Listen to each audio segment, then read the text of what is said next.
If you're on menopause, including peri and post, and feeling completely confused about what to eat to lose weight, you're not alone.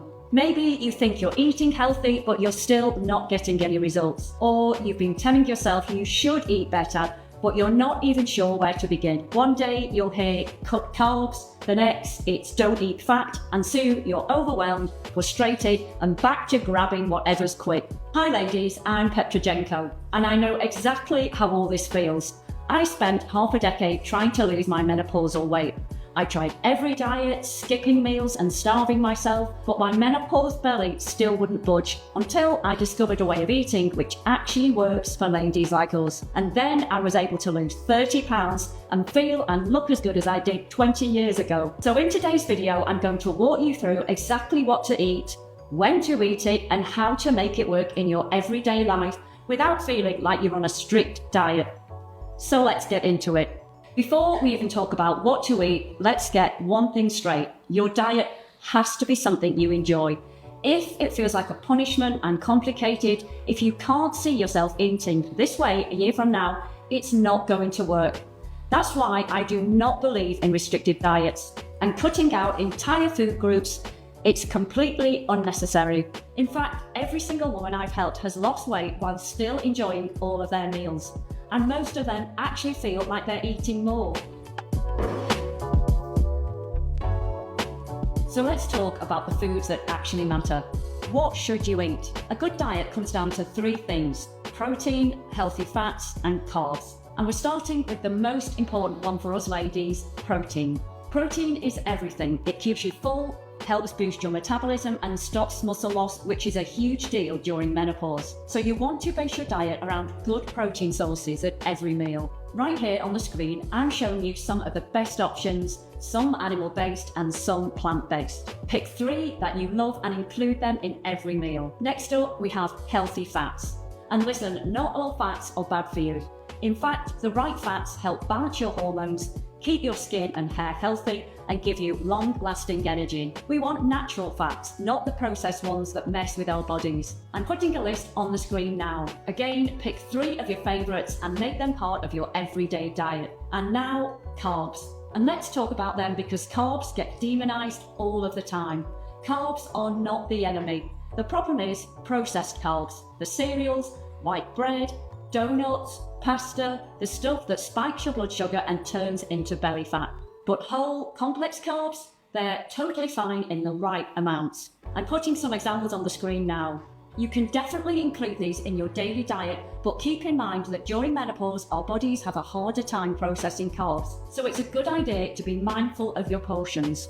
I like to stick to small servings of cauliflower rice, which is a game changer by the way, instead of white rice, a few veggies and fruits to go along with my high protein meals. So how much should you eat? Now that we know what to eat, let's talk about how much. Because at the end of the day, weight loss comes down to eating less calories than your body burns.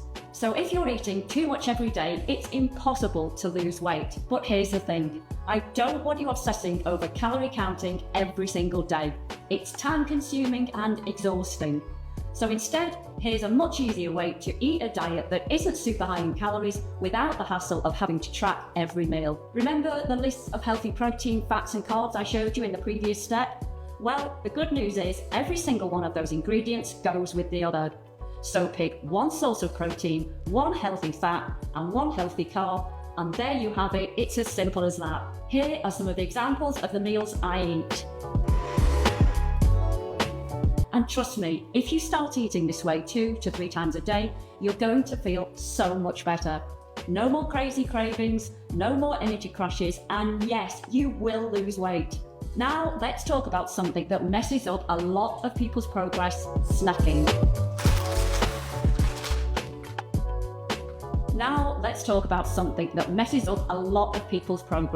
Snacking. Most people don't realize how quickly snacking adds up.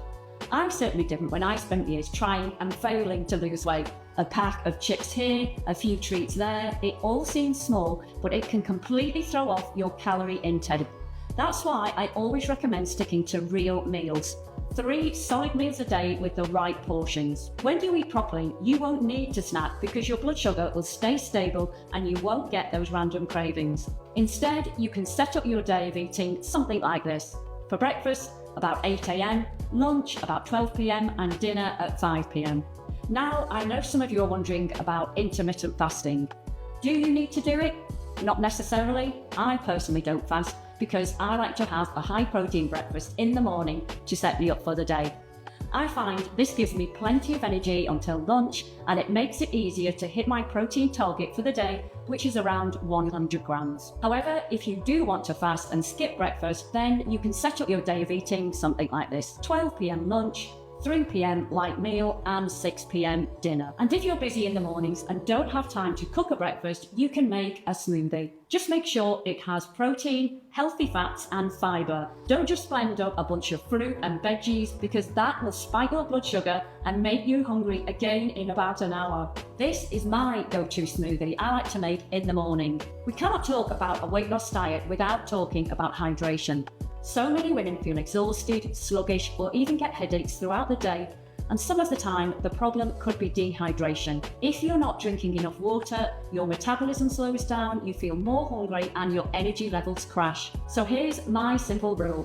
I drink between 2 to 3 litres of water a day. Stay away from sugary drinks and sodas, and if you're a coffee drinker, try to keep it to a max of 2 cups a day.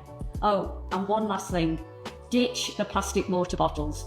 BPA from plastic messes with your hormones, so if you're serious about your health, get a stainless steel or glass bottle instead. That's all for today, ladies, and I hope you enjoyed this video.